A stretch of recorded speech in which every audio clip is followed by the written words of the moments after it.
documented scenes. We had evidence here that a Citi FM reporter took refuge in the same room with the Member of Parliament, Honorable Sam George. Does that video,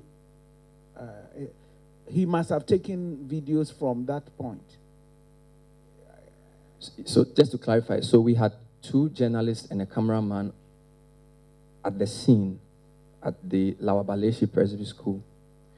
When the shooting and confusion ensued, one of the journalists went to a different classroom, and there was one who escaped with another cameraman to a different room. So I believe that the journalist who was with Samuel George was in a separate room from the journalist or the cameraman who took the footage, but it was the same building. So the answer to your question is, yes, there was one journalist with Mr. George in one room, and then there was another journalist with a camera person in a different room, because they scattered when the shots were, so they didn't move as a group. But we saw footage, well, we saw at least a clip from Mr. George of a clip shot through a window. Who shot that clip? If I remember what I saw of Mr. Samuel George's testimony, he showed one already edited news report, which was the CNR Digital News 2-minute story. And then he showed other footages, which I do not know whether they were from his own phone or from somebody else. So I am unable to ascertain whether the second video Mr. Samuel George showed from that vantage point was taken by our cameraman or was taken by himself. No, but who went into that hiding place with Mr. George? The journalist with the cameraman, or the journalist who was by himself? The journalist who was by himself.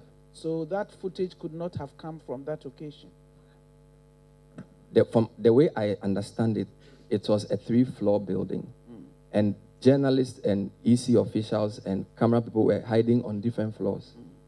And in hiding on those floors, people took different shots. The shots I have submitted to the commission were taken by my cameraman, who was assigned on that day to be the cameraman.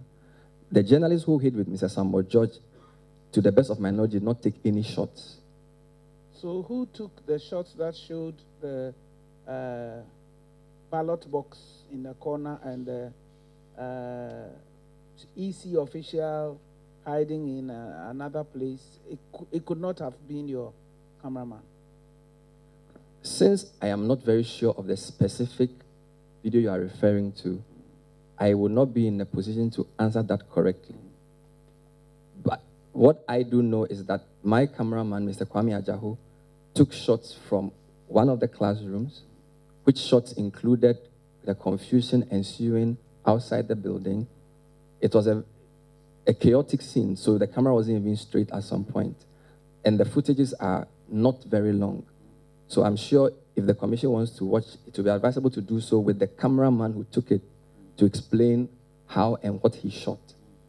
Oh, we will watch. I was just trying, because we heard testimony here that Mr. George took refuge with a Citi FM reporter in one room. And so he showed a video, showed us where the ballot box was in that room. And so I just wanted to be sure that it was shot by your cameraman. But what you are telling me now is that even if it was shot by your cameraman, then it did not come from that occasion, because your cameraman there did not have a camera. No. With respect, what I'm saying is that I do not know the source of Mr. Samuel George's footage in respect of what he showed, because I did not confer with him before he came. What I do know is that my cameraman took shots from a classroom in the ensuing confusion. If I saw Mr. Samuel George's videos and then I saw the videos my cameraman gave me, then I'll be in a position to tell whether it's the same shot. Not forgetting, my cameraman had a camera which he was using while he was in hiding. I also know that in hiding, people can use mobile phones to take shots. So I'm not clear as to the shots Mr. Samuel George showed here as to which particular camera took those shots. I just wanted because we will watch them, but I needed to know whether they were shot in that room. Thank you.